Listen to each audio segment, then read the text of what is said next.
Então, vamos lá.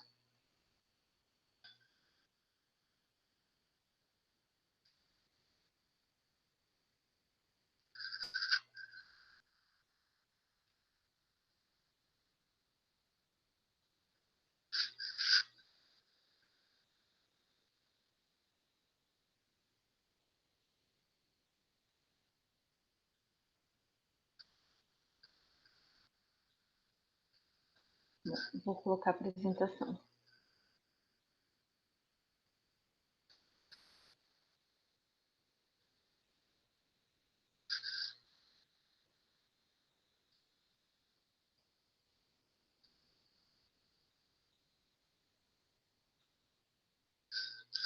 Todo mundo enxerga, pessoal?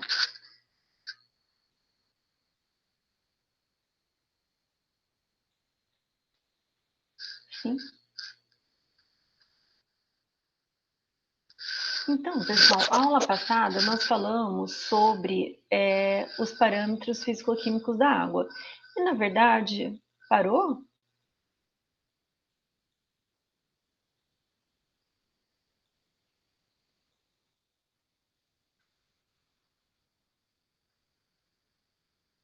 Voltou?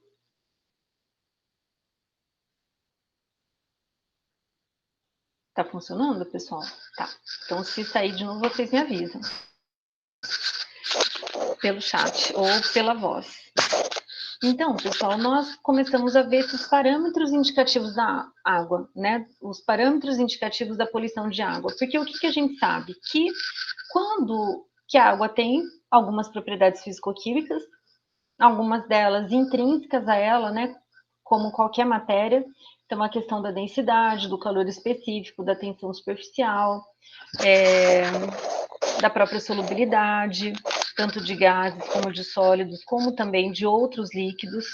Então, o que nós sabemos? Que se eu tiver alteração nesses parâmetros, significa que alguma substância ou algo ou algum organismo ele alterou aquelas condições iniciais da água. Então, o que vai acontecer? Para a gente saber se aquela água está poluída ou não, a gente mede alguns desses parâmetros físico-químicos, que pode ser cor, como nós falamos, tanto a cor verdadeira, né, que é aquela cor de substâncias dissolvidas mesmo, que tem a ver com o tamanho de partícula, a turbidez, que tem a ver com o material que está em suspensão, que a gente chamou de cor aparente, porque essa cor ela pode ser tratada principalmente pela adição de um coagulante, depois de um floculante, ou dependendo do que está turvando a água, um processo de decantação é o suficiente, né? E aí o grande problema é que ele vai alterar a penetração de luz na água e, consequentemente, comprometer a realização da fotossíntese e impedir os processos de oxidação na água. Depois nós falamos do sabor e odor, que são propriedades organolépticas, né, que isso depende muito de quem está analisando, né, então não é uma... Como que eu vou dizer? Não é uma propriedade muito exata, porque a gente sabe que existe aí um costume, né, com relação ao cheiro, com relação ao sabor. Mas é sabido que quando a gente sente um cheiro diferente na água, a gente já aponta que tem alguma coisa estranha, que tem alguma coisa dissolvida, né? Então serve também como um indicativo da qualidade de água, embora seja um indicativo difícil. A temperatura, então nós sabemos que na água ocorre uma série de processos biológicos, reações químicas, bioquímicas, e também a gente tem gases dissolvidos. Então, se eu tiver uma alteração brusca dessa temperatura, a gente pode comprometer todos esses processos que ocorrem na água. Então, seja para o aumento ou a diminuição da temperatura. O que pode acontecer é ter um aumento dessa temperatura de uma maneira indireta. Então, algumas reações de degradação, por exemplo, ou de oxidação, elas acabam liberando calor que, consequentemente, aumenta a temperatura do meio e aí altera também esses processos biológicos que ocorrem ali. Então, é um parâmetro importante. E a condutividade elétrica, que me indica o quanto de substância que eu tenho ali dissolvida, mas que eu não sei quanto é. O que eu só sei é que quanto maior a minha condutividade elétrica, mais é a quantidade de substâncias que estão presentes ali na minha amostra de água, né? E muitos outros, né, pessoal, que depois eu vou mostrar uma tabela geral para vocês. E, desculpa, pessoal, e os químicos, que são principalmente os conteúdos iônicos, desde os cátions até mesmo os ânions, né, que metais e até mesmo não metais. Então, que pode ser cálcio, magnésio, potássio, silicatos, sulfatos, cloretos, carbonatos, bicarbonatos, nitratos, sulfetos, né? Então, todas as substâncias que podem estar dissolvidas na água, é possível a gente determinar. Então, veja que a condutividade elétrica, ela me dá uma perspectiva qualitativa, né? Desculpa, quantitativa, né? Então, o quanto de substância que tem ali que está alterando a minha condutividade. Enquanto que o conteúdo iônico, eu vou determinar cada uma das substâncias que possivelmente estão presentes ali na água, certo? E depois nós falamos sobre avaliação produtiva de nutrientes, que tem a ver com a concentração de fósforo e nitrogênio. Que a gente diz que fósforo e nitrogênio, pessoal, são nutrientes, porque eles estão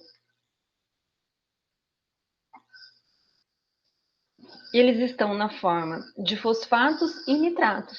E as plantas, elas têm uma grande capacidade de absorção disso, né? Plantas, vegetais, seres autotróficos.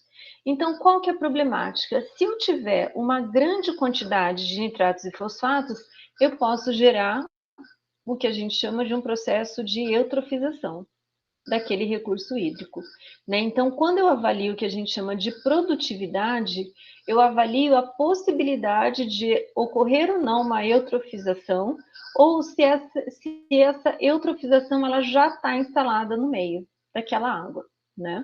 Então, é realmente um desequilíbrio. Por quê? Porque, na verdade, é um desequilíbrio gerado por poluentes, tanto da área urbana como também da área rural. Então, é fácil a gente pensar na área rural. Ah, é fertilizante, nitrogênio e fósforo.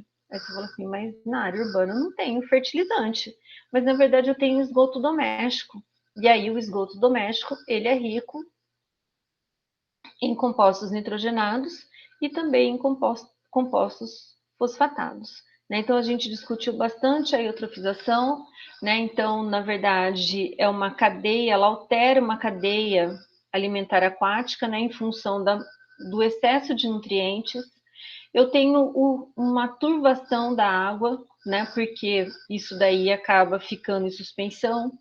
Com isso, eu tenho desenvolvimento de algas e vegetais com raízes, impede a fotossíntese, porque eles ficam na superfície, não tem uma reposição do oxigênio dissolvido.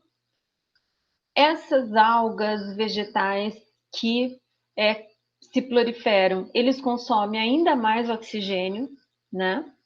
E em função do processo de decomposição deles também, quando eles morrem, e depois eu tenho uma diminuição na quantidade de oxigênio disponível na água e que compromete os meus organismos aeróbicos. Com isso, eu tenho a morte de animais pela falta de oxigênio, né? Então, a morte dos animais aeróbicos, né? Então, eu tenho um excesso de massa de alga, eu tenho os organismos que morrem pela falta de oxigênio, então eu acabo aumentando ainda mais a quantidade de matéria orgânica que vai sofrer decomposição. As massas são levadas para as margens, isso vai ocorrendo a decomposição e consumindo o pouco de oxigênio que está ali presente, e aí com isso eu tenho um odor desagradável. Então é muito fácil a gente identificar um corpo de água que está eutrofizado, né? Então eu tenho a presença de algas, a presença desses vegetais com raiz longa, né? Então, tudo isso é um indicativo da presença de processo de eutrofização, certo? E aí, com isso, então, pessoal, eu posso ter uma classificação dos corpos aquáticos, embora na legislação eu não tenha um valor máximo de nitrato e de fosfato, né? O que vai acontecer é que eu posso ter uma relação da, do que eles chamam de relação da produtividade, que aí, de acordo com a quantidade de nitratos e fosfatos, né, eu consigo dizer se a produtividade está muito baixa, se está moderadamente baixa, se está moderadamente alta, alta ou muito alta. Né? Então, que aqui, nesse caso, eu estou super favorável para que ocorra um processo de eutrofização. Aqui, pessoal, eu falei que não tem um limite na legislação para nitrato e fosfato, na verdade tem, mas ele não é um parâmetro de qualidade de água. Deixa eu ver se é isso que eu quero dizer para vocês. Na verdade pessoal, quem não é cálcio e magnésio. Então, aqui, nitrato e fosfato, a gente vai ver, ele tem, é verdade, eles têm a faixa de limite aceitável para eles. E aqui é só uma representação para dizer o índice de produtividade dessa água em função de nitrato e fosfato, certo? Então, tem sim. Alguma dúvida, pessoal? Porque isso a gente conversou aula passada, bem detalhadamente, né?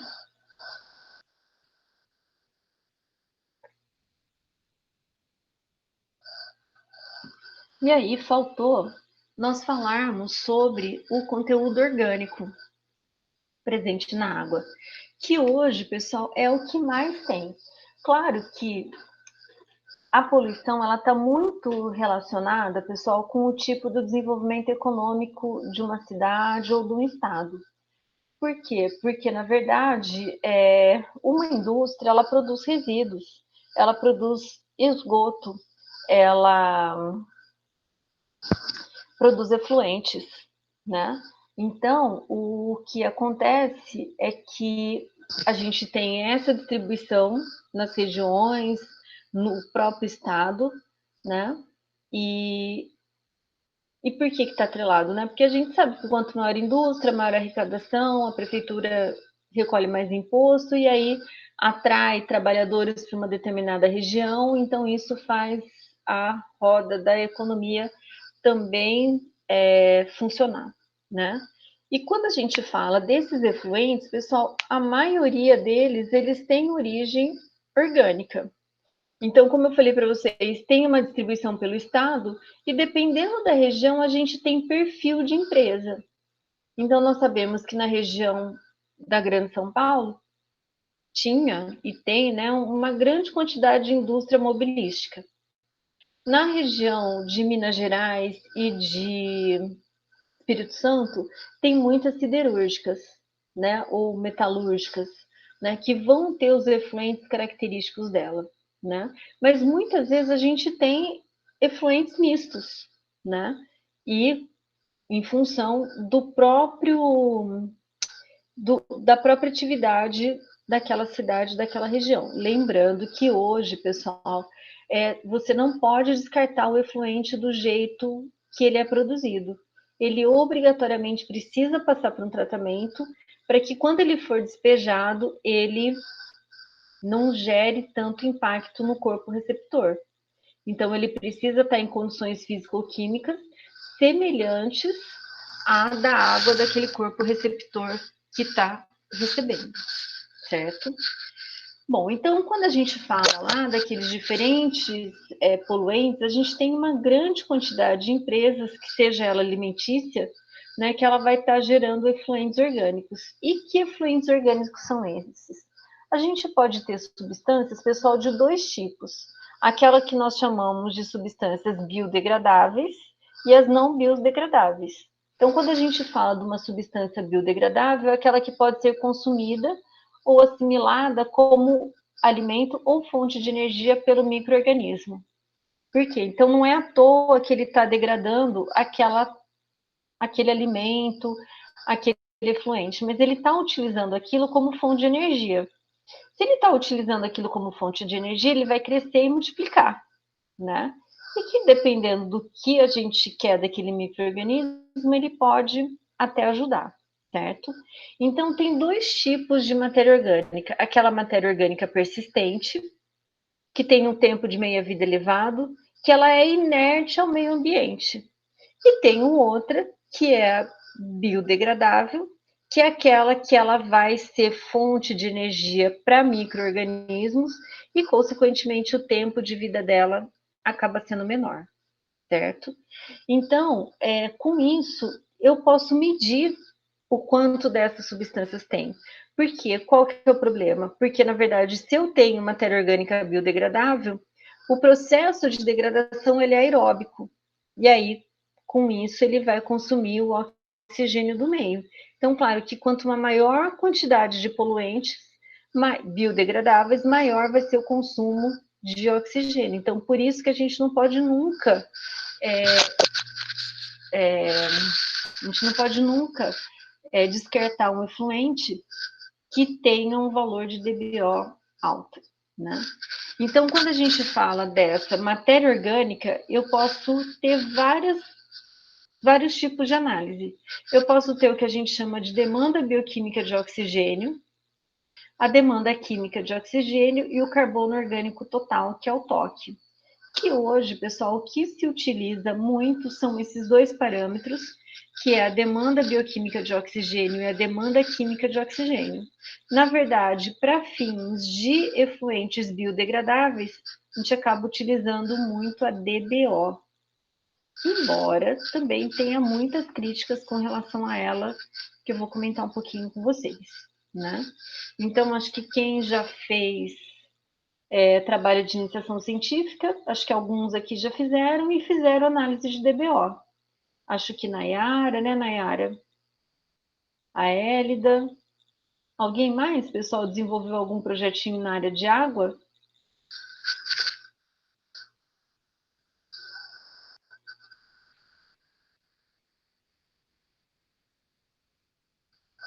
Só a Hélida e a Nayara?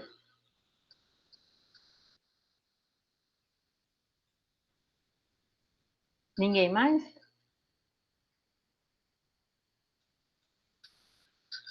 Bom, então, pessoal, o que vem a ser essa DBO? Né? E o que vem a ser a DQO? A DBO, pessoal, é uma demanda bioquímica. Então, ela é definida como a quantidade de oxigênio necessária para oxidar a matéria orgânica biodegradável sob condições aeróbicas, ou seja, ela avalia a quantidade de oxigênio dissolvido pela água que vai ser consumida pelos os organismos aeróbicos para degradar aquela matéria orgânica. Então, como que é isso, pessoal? Na verdade, é uma medida indireta. Se eu quero fazer uma medida direta, eu vou fazer o quê? Eu vou medir o oxigênio dissolvido. Então, quanto menor a quantidade de oxigênio na água, eu posso dizer que está acontecendo algum processo de poluição. No caso, e que é muito complicado também. Por quê? Porque a medida de oxigênio dissolvido eu tenho que fazer direto no local. Não tem como eu pegar a amostra, carregar essa amostra, por mais que o frasco esteja limpo, que mais que o frasco esteja esterilizado, por mais que a gente guarde a garrafa dentro das caixas térmicas, né? Mas o oxigênio dissolvido a gente sempre tem que fazer em loco, né? Para evitar perda, né? Ou para evitar um resultado falso, né? Então, a DBO, ela vai ser uma medida indireta desse oxigênio. Por quê? Porque eu vou conseguir mexer, eu vou conseguir medir a quantidade de matéria orgânica que está ali. Na verdade, eu vou medir o... Desculpa, isso é um rosquei aqui. A DBO ela vai medir o quanto de oxigênio que ele precisaria para degradar toda a matéria orgânica presente na água. Então, claro que quanto maior o valor de DBO, maior vai ser a quantidade de matéria orgânica biodegradável que está ali. Porque como é uma demanda, vai ser a quantidade necessária para a degradação. que na verdade é um pouco oposto do oxigênio dissolvido, porque se eu tenho um alto valor de DBO, certamente a quantidade de oxigênio presente na minha amostra ou ela é nula ou ela é muito baixa, certo?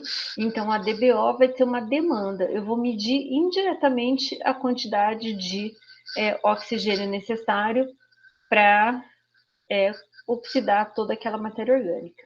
Né?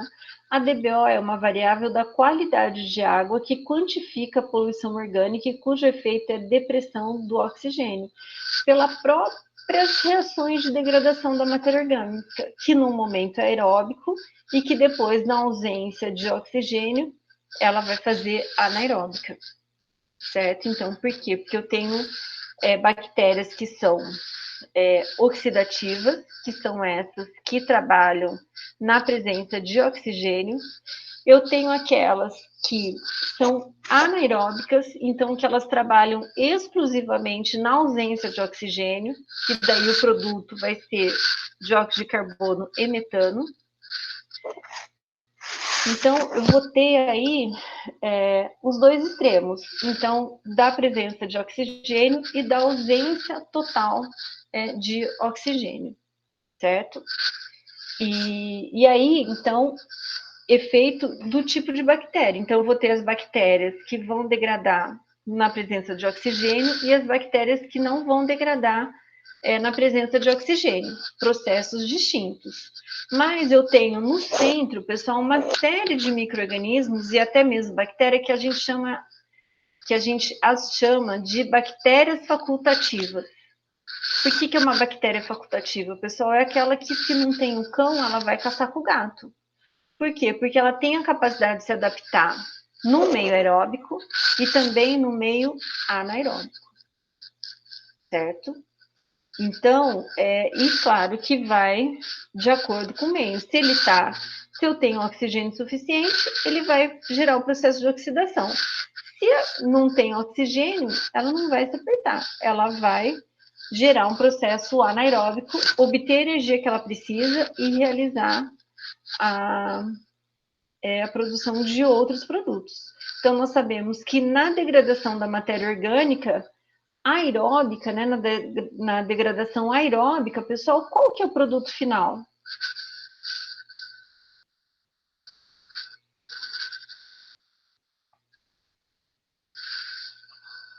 Qual é o produto final, pessoal, da reação aeróbica da matéria orgânica biodegradável?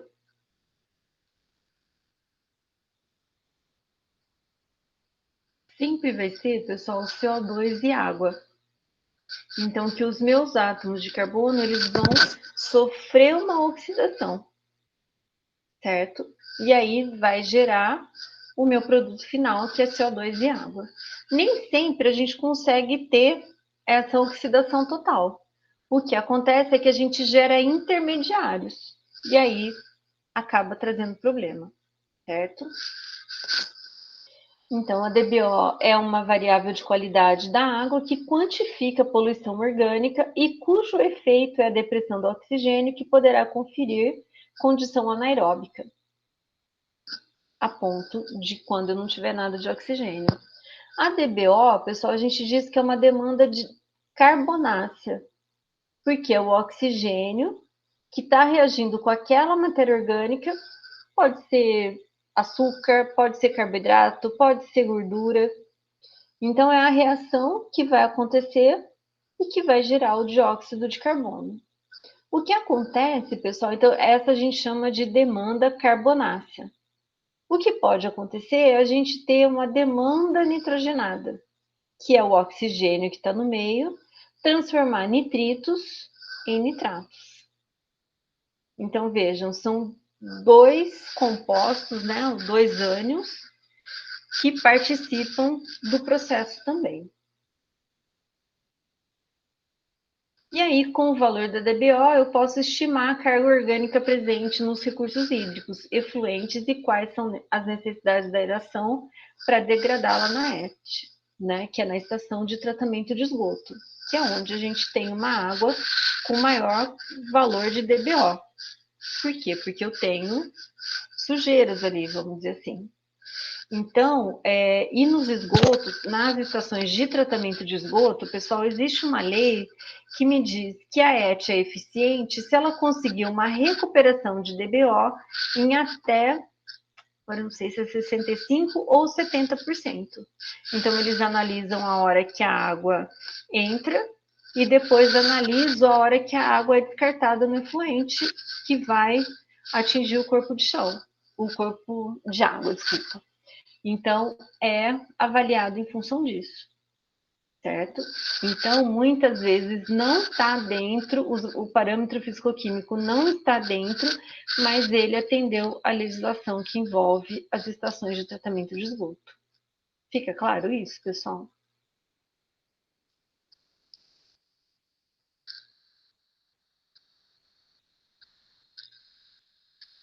E a gente chama, pessoal, de DBO5. Por que DBO5? Porque é o tempo que é realizado o teste. Então, hoje, o que a gente faz? A gente escolhe lá o local de coleta, utiliza frescos lavados, armazena em caixas térmicas, e aí vai lá, vai fazer a coleta da água.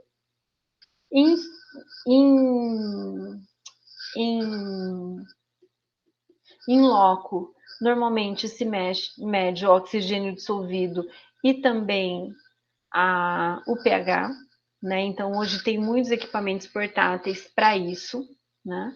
E aí, trago então a minha garrafa até 24 horas para poder fazer o valor de DBO, porque fora isso, não é realizada a análise.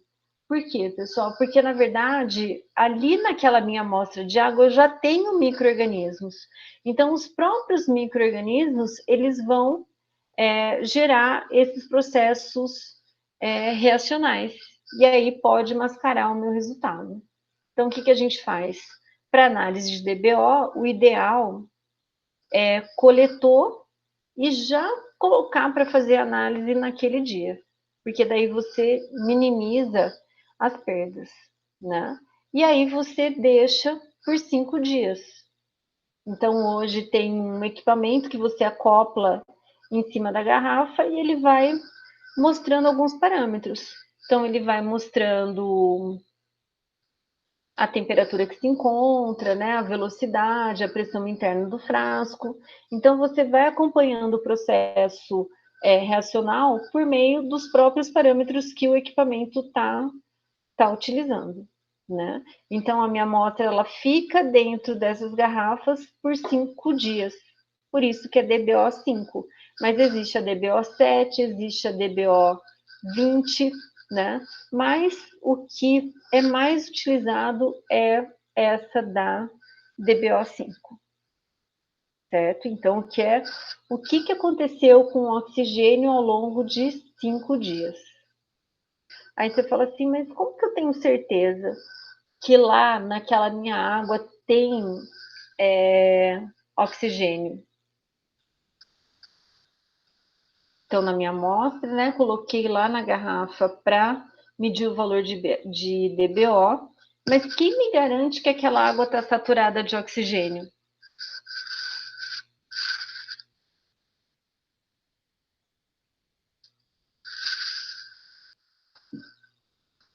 Quem garante, pessoal? Na verdade, a gente faz um processo de diluição. Então, eu pego uma alíquota ou uma amostra da água que eu quero analisar e eu vou fazer uma diluição nela. Uma diluição do quê? Uma diluição, pessoal, utilizando água saturada de oxigênio, o máximo que puder. E aí, então, eu misturo as duas e aí o equipamento vai medindo a quantidade de oxigênio que está sendo dissolvido. Então, veja que com a minha diluição, o que eu fiz? Eu trouxe oxigênio para minha amostra. Mas quem me garante que aquela água ela está saturada de oxigênio? Ou como que eu faço para minha água estar saturada de oxigênio? Alguém tem ideia? Então, eu vou pegar minha amostra, vou diluir com uma água que está saturada de gás oxigênio. Como que eu sei que aquela água está saturada de gás oxigênio, pessoal?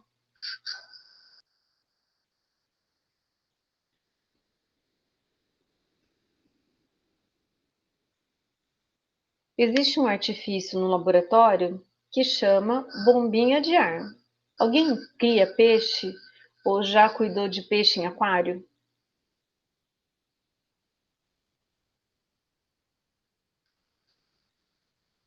Ninguém, pessoal, teve essa experiência?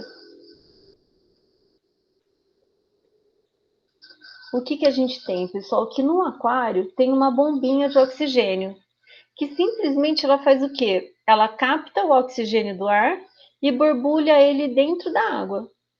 Então, dessa forma, a gente está promovendo o processo de saturação.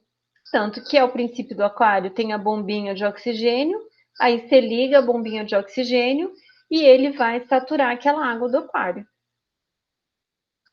Essa bombinha, ela vai fazer a mesma coisa. Então, vou saturar a água, vou diluir com a amostra que eu quero determinar o valor de DBO, coloco nas garrafas, coloco o adaptador, e aí então a gente vai acompanhando a quantidade de oxigênio consumido, a pressão interna, a temperatura. É bem bacana. Né? Então, hoje se utiliza muito fazer essa análise de DBO para responder, né, sobre esses efluentes. Há críticas, por quê? Porque é uma variável. Antes disso, pessoal, o que acontece na DBO? Então, pego a minha amostra, coloco nas garrafas, né? Faço uma diluição com uma água saturada de oxigênio, porque essa água saturada de oxigênio é que vai ser a fonte de oxigênio dos micro-organismos que estiverem ali presentes. Então, tem várias maneiras de fazer esse ensaio de DBO. Uma delas, pessoal, é adicionar micro-organismos, porque daí ele vai ajudar nos processos metabólicos, aeróbicos, né? E no caso de E no caso de não ter, né? Então, na verdade, no caso de não ter, eu adiciono uma amostra desses micro-organismos. Mas normalmente tem, pessoal. Então, você faz uma coleta de amostras de água, e aí o que acontece é que o próprio micro-organismo que está ali presente, ele já vai começar a consumir aquele oxigênio. Então, eu não preciso adicionar mais micro-organismos ali para acontecer a análise de DBO, certo? Porque o próprio micro-organismo que está presente na amostra, ele vai fazer esse processo de degradação da matéria orgânica. Fica claro, pessoal? Então, fica claro porque o 5, fica claro por que ela é tão utilizada, embora ela tenha muitas críticas, então ela tem crítica quanto se aquela água que eu estou diluindo a minha amostra, se ela é mesmo saturada de oxigênio. A outra crítica é que a questão da temperatura, ela altera os processos de saturação de oxigênio ou de... Então, ela altera o processo, né? E vai alterar toda a medida, certo? Então, tem figurão aí da área de saneamento que ele condena abertamente o índice de DBO. Aí você falou assim, mas professora, por que se fala dele? Porque ele é super importante, ele continua sendo utilizado, pessoal. Então, precisa saber o que é isso, né? Depois, eu tenho a demanda química de oxigênio, que é a DQO. E aí, o que vai acontecer? Ela avalia a quantidade do oxigênio consumido em meio ácido para degradar matéria orgânica biodegradável ou não biodegradável. Então, aqui, nessa demanda química de oxigênio, o que acontece é que ele vai medir as duas coisas.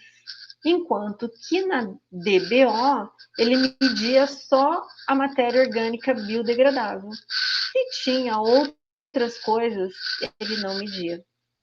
Pelo próprio processo de degradação, certo?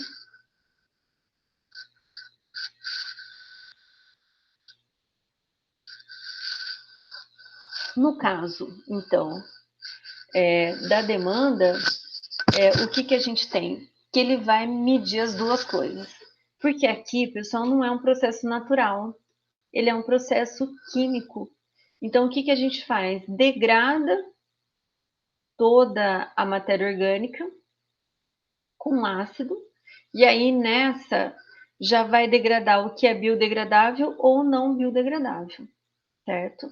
E aí, então, por um modo de destilação ou algum método espectrofotométrico, é medida essa quantidade de oxigênio. Então, na verdade, quebra toda a matéria orgânica ali presente, passa por algumas etapas e aí, no final, faz uma destilação. Então, não sei, Nayara, você chegou a fazer análise de DQO das águas do projeto do Fernando?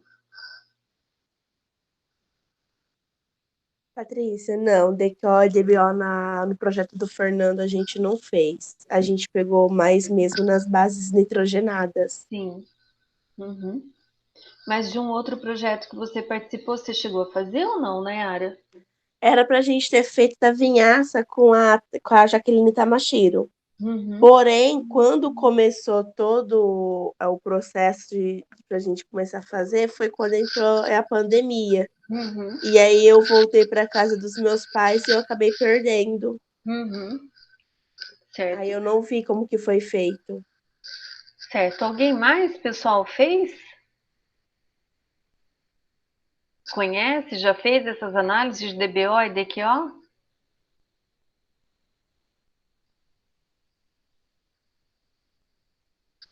A Elida não fez? Acho que eu tava Então, mexendo a com Elida acho que água. fez. Ela fez. Ela fez, sim. Bom, então, pessoal, essa confiança mais no DQO do que no DBO é porque ele é mais confiável. Na verdade, ele tem menos parâmetros desfavoráveis que possa trazer incertezas para minha análise. Né? Porque lá na DBO a gente está mexendo com micro-organismos. E aqui não, a gente está aqui, né? A gente está com quebra de moléculas e cálculo para a determinação da quantidade de oxigênio necessária para degradar, né? Então, ela é bastante utilizada para amostras em geral, não só amostras de água, né? Então, na verdade, analisa também as substâncias que não são degradadas por esses micro-organismos, né? Então, eu lembro da questão do histórico da amostra, e aí vai entrar se você vai escolher DQO ou DBO. Ah, é um efluente de esgoto. Eu preciso fazer DQO? Não, porque eu sei que 99% do que está ali é matéria orgânica biodegradável.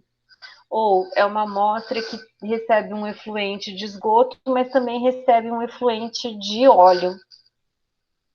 Aí eu posso fazer os dois. Ou posso fazer só DQO para saber o quanto de matéria orgânica que eu tenho ali, sem querer me interessar pela quantidade de matéria orgânica biodegradável. Ou eu posso realmente fazer os dois. Eu faço a DBO para saber a quantidade de matéria orgânica biodegradável, faço a DQO para saber o todo. E aí, por diferença, então, eu determino a quantidade de oxigênio que foi necessário para degradar só a matéria orgânica não biodegradável, certo? Então, a existência de substância resistente ao ataque biológico nos leva a um ensaio químico e toda a matéria orgânica vai ser oxidada mediante um agente químico, né? Então, o DQO sempre vai ser maior que DBO. Todo mundo concorda, pessoal? Que a DQO sempre vai ser maior que a DBO?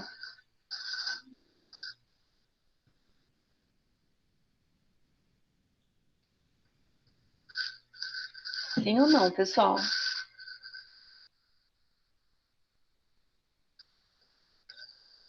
Então lembra, se a DQO ela mede matéria orgânica biodegradável mais matéria orgânica degradada, Oh, meu Deus. A DQO mede a demanda química de oxigênio para degradar matéria orgânica biodegradável e não biodegradável. E no caso, a DBO, ela faz a determinação só para saber a quantidade de oxigênio necessária para degradar a matéria orgânica biodegradável. Então, veja, eu tenho uma situação em que a DQO é maior que a DBO, ok? Que significa o quê? Que ele tem tanto matéria orgânica biodegradável como não biodegradável. Eu tenho situação que a DQO é igual a DBO. O que significa isso? Então, o que significa a DQO ser maior que a DBO? Nós vimos o quê? Nós vimos que nessa situação eu tenho matéria orgânica. Eu tenho matéria orgânica biodegradável e não biodegradável. E tenho situação em que eu tenho que a minha DQO é igual à minha DBO. O que significa, pessoal? DQO igual a DBO.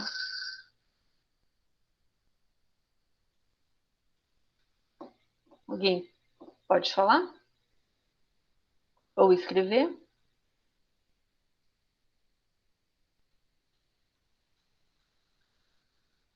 que significa, pessoal? Que a minha DQO é igual à minha DBO.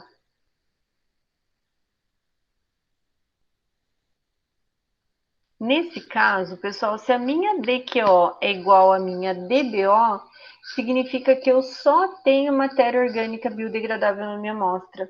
Não tenho nenhum outro tipo de substância orgânica. Por quê? Porque, na verdade, se a DQO calcula a demanda dos dois tipos de substância e a DBO determina a quantidade de oxigênio apenas para matéria orgânica biodegradável, se elas são iguais, significa que eu só tenho matéria orgânica biodegradável. Mas claro que o mais comum é isso daqui, da gente ter o valor de DQO maior que DBO. Posso ter DQO menor que DBO? É possível ter isso? Não é possível. Porque a determinação da matéria orgânica biodegradável, ela está dentro do total de matéria orgânica determinada pela DQO. Então, isso daqui, de DQO menor que DBO, não existe.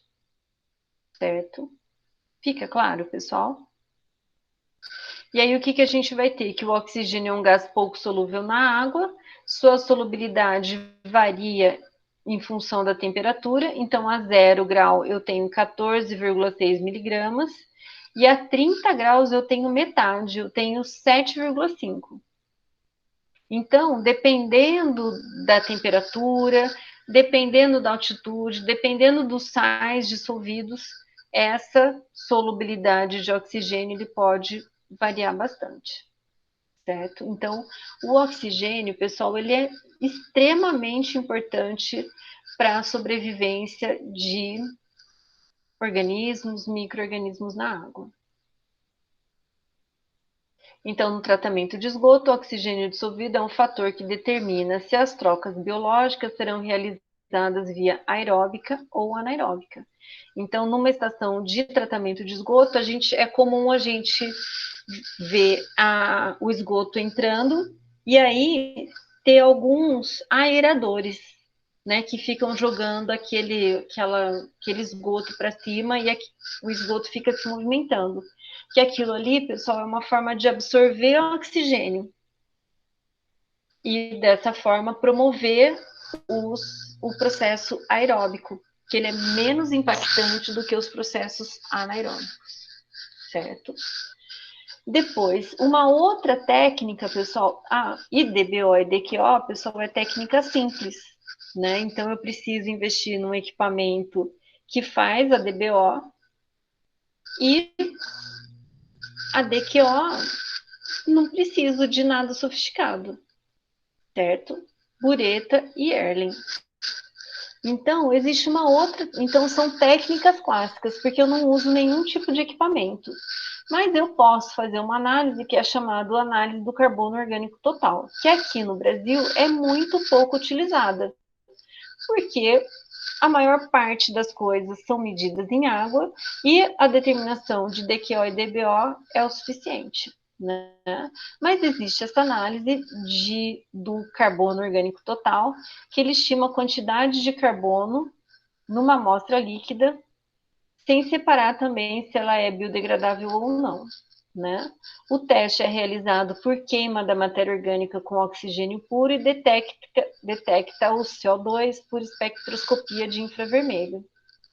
Oxida a matéria orgânica frio e detecta por ultravioleta. Então, aqui a gente já utiliza algo mais sofisticado, mais sensível, capaz de determinar concentrações menores. Então, a gente vai ver que no valor da DBO, a maioria dos equipamentos ele tem uma faixa mínima, né, para detecção. Então, se eu tenho abaixo daquele valor da faixa do equipamento, ele não vai fazer a leitura, certo? Então, aqui, esses equipamentos tanto a técnica de espectroscopia de infravermelho e esse de detecção do ultravioleta são bastante eficientes. Mas lembra que eu tenho o custo do equipamento. E aqui no Brasil, então, essa técnica ela praticamente não é utilizada, porque muita coisa resolve com a DQO e a DBO, certo? Então, não precisamos nem gastar muito tempo com esse carbono orgânico total. E aí, pessoal, um outro poluente que está presente na água são os metais. Que aqui, pessoal, está como metal pesado, mas na verdade a gente não chama mais de metal pesado, né? Opa. A gente chama só de metal. Então, existia a definição de metais, né? Que eram os elementos que tinham densidade maior que 5 ou que possuíam um número atômico maior que 20. Só que essa definição ela acabou indo por terra, certo? Então, não indica, embora muitas pessoas ainda se referem aos metais tóxicos como metais pesados, né? Mas hoje você pode falar só metais, não precisa nem falar se ele é pesado ou não, certo? Então, quando a gente fala de metais, pessoal, ele é igual ao medicamento. Dependendo da concentração, ele é necessário e dependendo da concentração, ele passa a ter toxicidade. Então, aqui eu coloquei só alguns metais, então cobre, ferro, manganês, molibdênio, zinco, cobalto, níquel, vanádio, alumínio, prata, cádmio, cromo, mercúrio e chumbo. E classifiquei ele porque alguns eles são essenciais para os organismos vivos, então ele precisa de alguma forma estar na nossa via metabólica, que é cobre, ferro, manganês, molibdênio e zinco. Tem alguns que são benéficos, que é cobalto, níquel e vanádio. E outros, pessoal, que eles não são essenciais, então eles não fazem parte de nenhuma rota metabólica nossa e não tem função, né? Então eles não são essenciais, não têm função e apresenta determinada toxicidade. E aí, entre eles está o alumínio, o cádmio, o cromo, o mercúrio e o chumbo. Alguém pode me dizer qual que pode ser uma fonte de alumínio?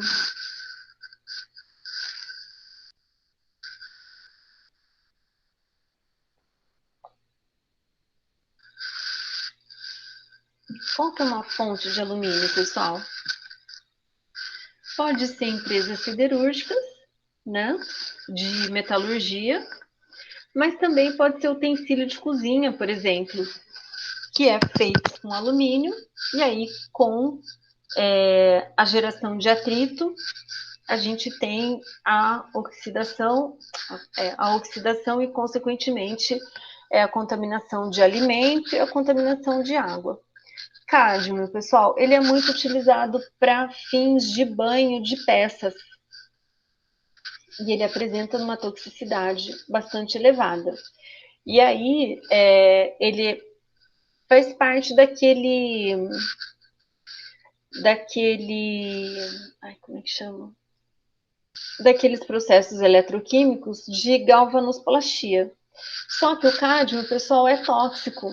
Então, vocês sabem que a pele, por exemplo, ele tem uma alta capacidade de absorção de muitas coisas.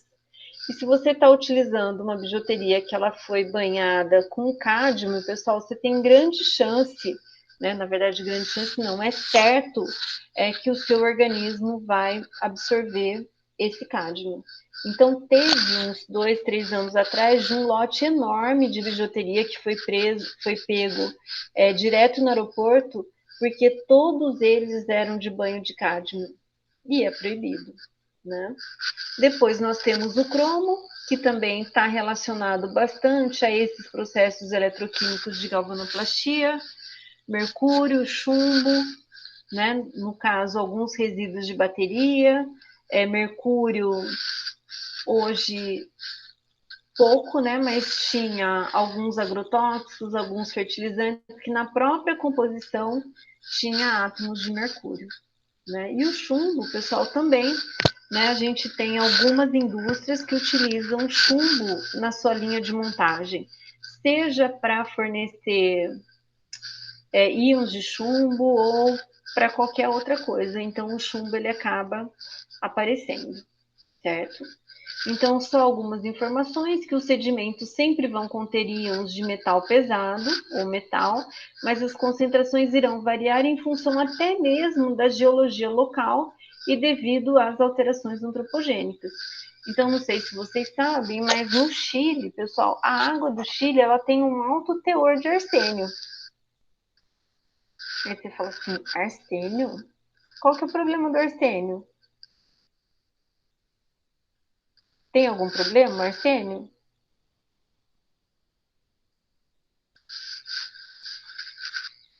Hello, pessoal? Qual que é o problema do arsênio?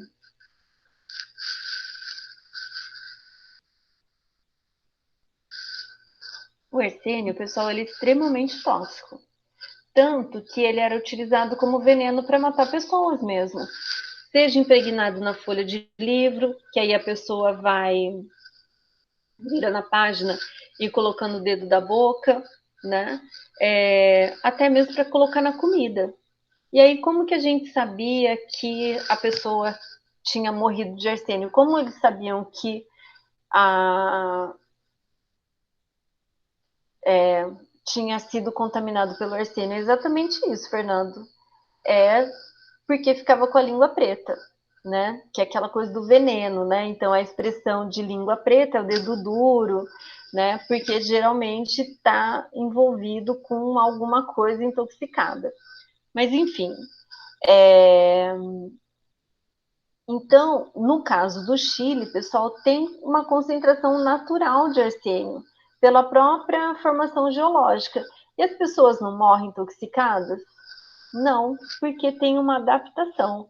Mas as cidades, né, o governo controla muito essa concentração de arsênio, porque pode virar um problema de saúde pública, né, de ter um efeito acumulativo desse metal na água ingerida pela população de determinadas regiões do Chile, certo?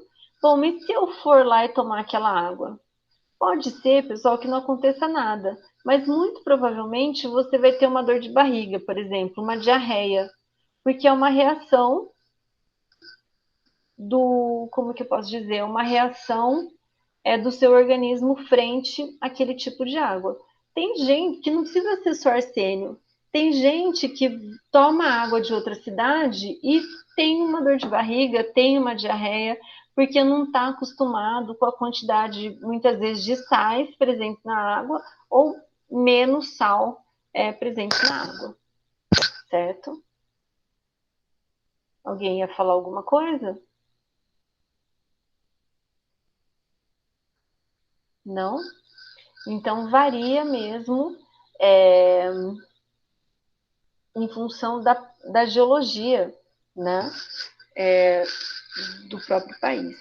Então, a atividade humana vem aumentando os níveis de íons metálicos em muitos dos ecossistemas naturais, em função de mineração, efluentes domésticos e indústria como a galvanoplastia, que são responsáveis por cádmio, cromo, alumínio na água. Os despejos industriais são as principais fontes de contaminação das águas. Então, indústrias metalúrgicas de tinta, cloro e PVC utilizam mercúrio e diversos outros metais na linha de produção. Então, não necessariamente, pessoal, é um processo de chumbo, é um processo de alumínio, mas são processos de outras substâncias que utilizam o metal como um catalisador ou utilizam o metal como um aditivo, né? E aí isso acaba percorrendo toda a cadeia produtiva daquele produto gerado, certo? Então, muitas vezes não é a produção do mercúrio, a produção do chumbo, a produção do cádmio, mas é o processo de outras substâncias também, certo? Então, pessoal, aqui, muito simplificadamente, né, a questão dos metais. Mas vocês vão ver que existem muitos artigos científicos que analisam metais na água, que analisam medicamentos, que analisam substâncias que são desreguladoras endócrinas. Não sei se alguém já começou a ler os artigos disponibilizados para fazer atividade, né, que tem muita coisa na água. Algumas coisas estão já na legislação e outras que não aparecem. Então, medicamentos, hormônios e alguns dos reguladores endócrinos, eles não aparecem. Os metais já aparecem, certo? Então, é um processo evolutivo, porque cada vez mais eles estão encontrando substâncias. E aí, nem tudo ainda está na legislação, certo? Então, existe, pessoal, toda uma legislação que envolve qualidade de água. E aí, isso foi desenvolvido pelo CONAMA, né? Então, a classificação das águas, aqui eu trago, pessoal, a resolução do CONAMA 20, de 1996, mas ela já passou por mudanças, né? Então, tem a portaria do Ministério da Saúde, né? Que é de 2011, se não me engano, e que traz os parâmetros de análise para diferentes tipos de água. Então, as águas, elas são classificadas em 8 tipos, em 8 classes, né? E aí, cada uma dessas classes tem uma característica específica. Então, a água de classe 1, pessoal, que é essa daqui, você pode ingerir essa água sem passar por nenhum tipo de tratamento.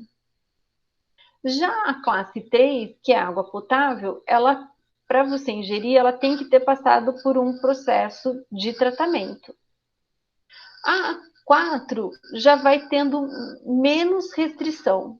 Então, à medida com que a gente aumenta a classe 1, classe 2, classe 3, classe 8, a gente diminui a restrição do uso daquele tipo de água, certo? Então, aqui, independente da classe da água, pessoal, esses parâmetros que eu vou mostrar aqui é que eles são utilizados para verificar a qualidade da água. E aí, o que acontece? Aparece para todas as águas, e o que vai mudar, pessoal, é a concentração de algumas espécies. Por quê? Porque já que ele tem o uso menos restrito, então eu posso ter uma concentração maior de determinadas substâncias. Então, aqui eu trago para vocês verem, pessoal, uma tabela de limites. E aí, como que eu sei que a água está poluída? Se o meu cádmio tiver acima, né, a concentração de cádmio tiver acima desse valor de 0,001 miligrama por litro. Ou que o arsênio vai estar numa concentração acima de 0,05 miligramas por litro, certo? Então, aqui é listado desde materiais flutuantes, óleos e graxas, veja, ó, virtualmente ausentes, substâncias que comunicam gosto ou odor, tem que estar virtualmente ausentes, coliformes, DBO, oxigênio dissolvido, turbidez, cor, pH. E aí vem alumínio, amônio, arsênio, bário, berílio, boro, benzeno, benzoapireno, cádmio, cianeto, chumbo, cloretos, cloro residual, né? Cobalto, cobre, cromo trivalente. E aí vai, algumas substâncias orgânicas, alguns sais, nitrato, nitrito, fluoretos, ferro, índice de fenóis, pentaclorofenol, selênio, sólidos dissolvidos. Então, a condutividade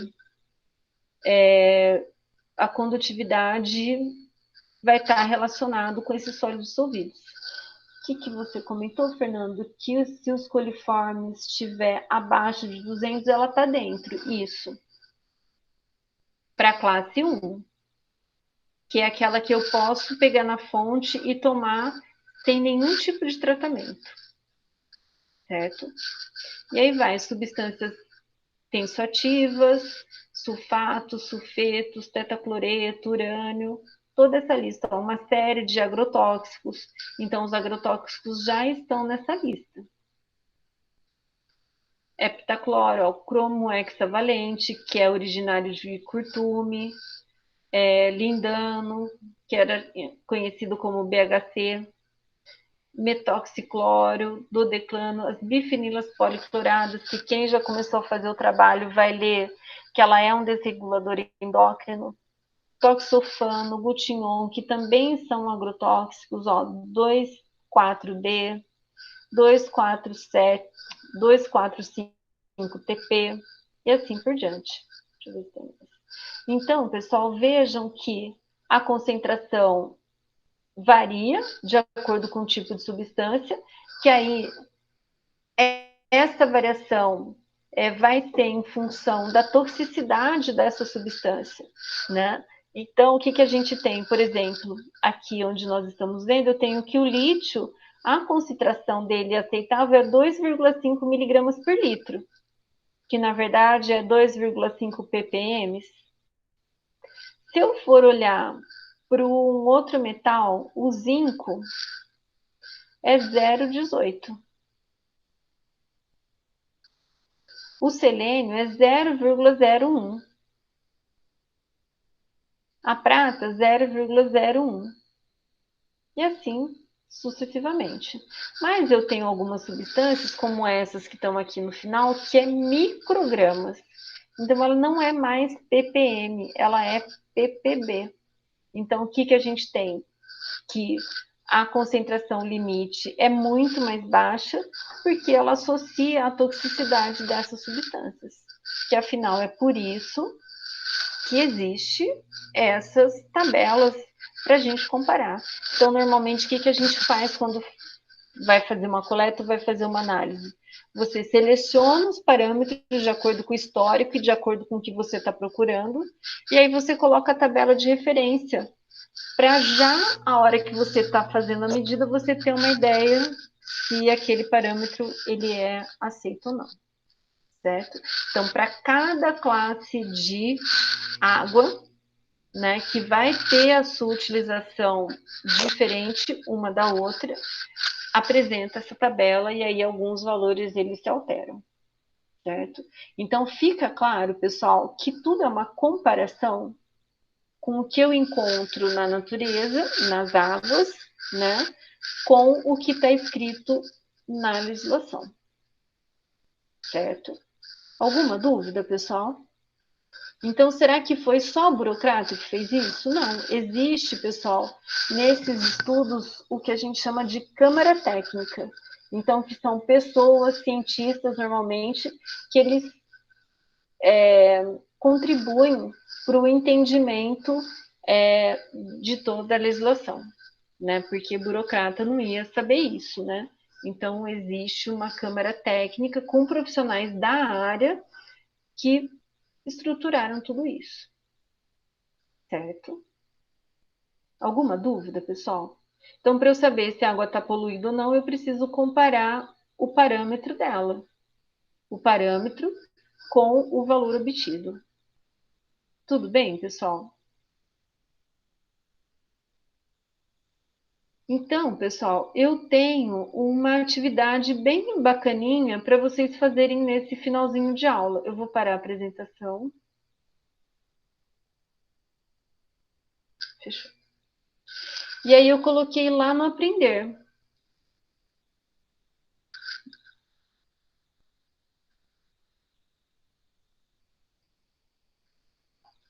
Eu vou abrir aqui para vocês.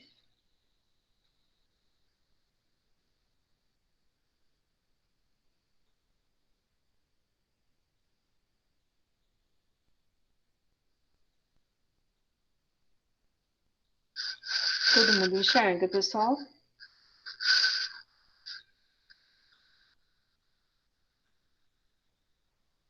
Só que vocês têm que falar com voz, senão sou eu.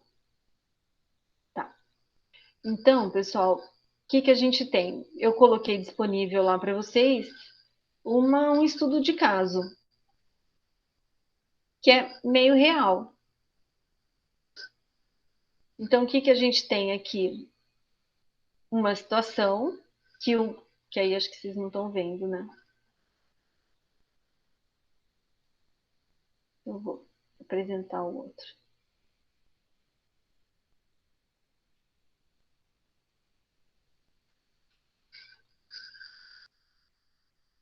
Todo mundo enxerga, pessoal? Que agora é um documento no Word. Então, o que a gente tem aqui? A gente tem uma situação, e aí é pedido para que vocês analisem as situações abaixo e façam o que é solicitado.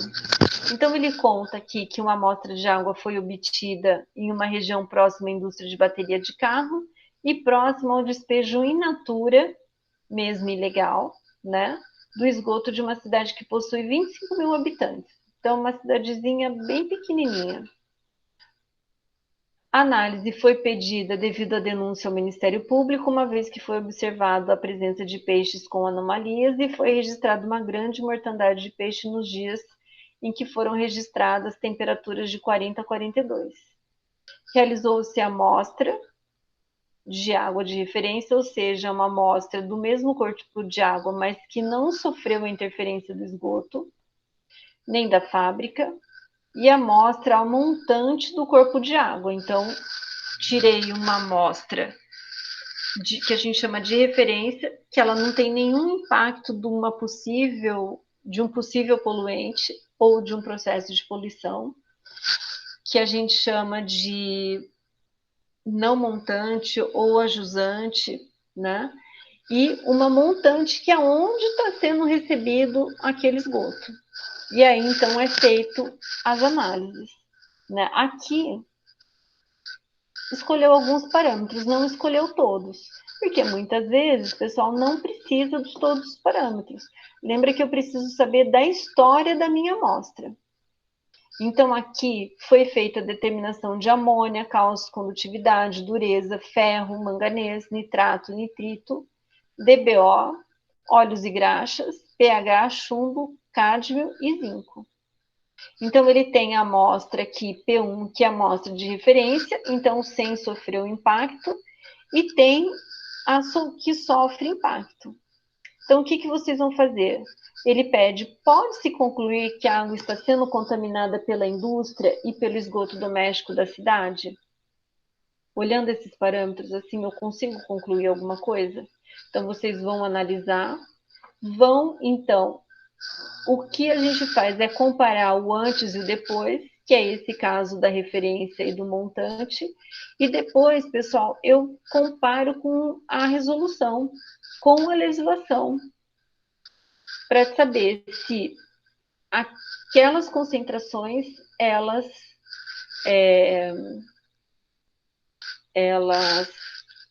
estão dentro do permitido, porque o que pode acontecer é eu ter um aumento na concentração, mas esse aumento não atingiu o limite permitido pela legislação. Mas é preciso ficar atento. E aí ele pergunta que pode ter permitido a morte dos peixes nesse corpo d'água. Então vocês também vão analisar. E depois um outro caso semelhante, para vocês, né? Só que aqui você é o químico contratado pelo Ministério Público para colaborar no processo. Você inicialmente realizou um plano de ação, entender o cenário, fazer uma visita em loco, coletar as amostras, definir os parâmetros a serem analisados, analisar os resultados e escrever o relatório para a entrega do Ministério Público. Escreva um texto, relatório justificando a sua ação, justifique os parâmetros definidos e discuta os resultados das análises. Nesse texto, você deve ter a resposta para o Ministério Público. Então, ali, uma análise normal no primeiro caso, né?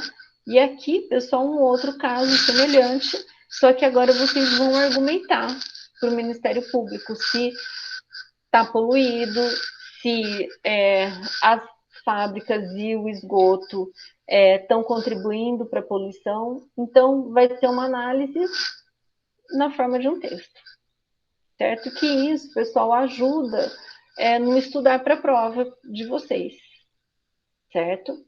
Então, eu coloquei, a minha intenção era que vocês fizessem em sala de aula, né? Mas agora já são 10h20. Mas eu deixei aberto até amanhã. Então, mesmo com resposta curta, mas profunda, né, de conhecimento, é o suficiente para a resolução desse exercício. Pessoal, quanto mais objetivo, melhor. Certo?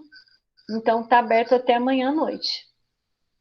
Então, vocês podem usar esses 10 minutinhos aí para realizar a atividade, ou então fazer e entregar amanhã. Certo? Porque é bem rapidinho, pessoal, é só analisar a tabela. Não estou pedindo nem o que acontece com o ferro se ele estiver fora do parâmetro, o chumbo, nada disso. É só analisar os dados e fazer o que está sendo solicitado. Tudo bem, pessoal? Fica clara a atividade?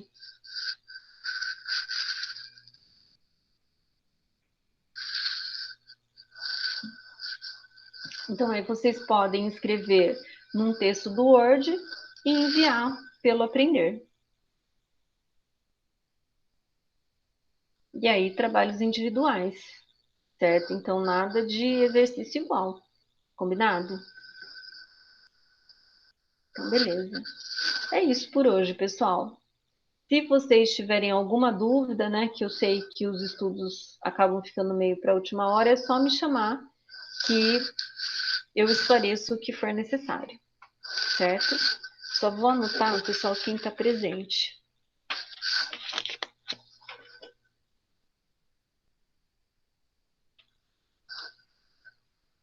Então, Camila, Fernando, Henrique. Então, os parâmetros que estão em branco, Fernando, ele não tem na legislação.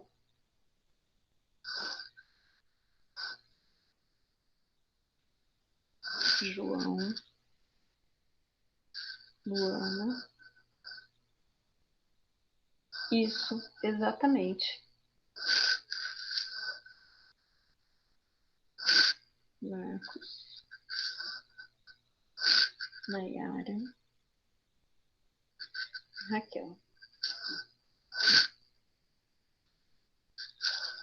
Tá ótimo, pessoal. Isso, então tá respondido, Fernando? Porque muitas vezes a gente olha diferentes legislações.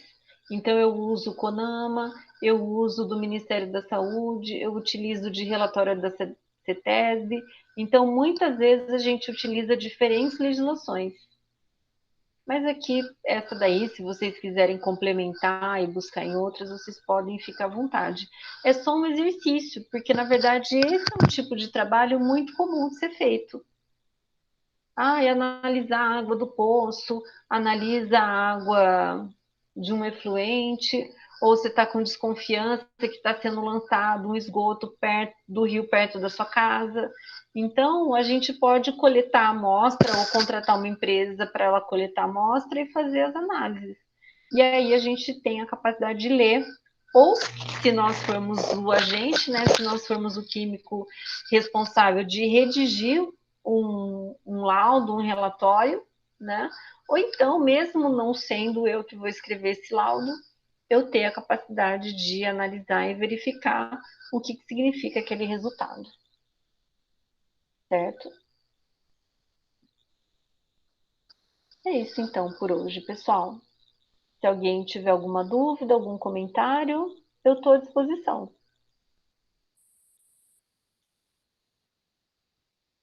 Se não, boa noite, pessoal. Boa noite, Nayara.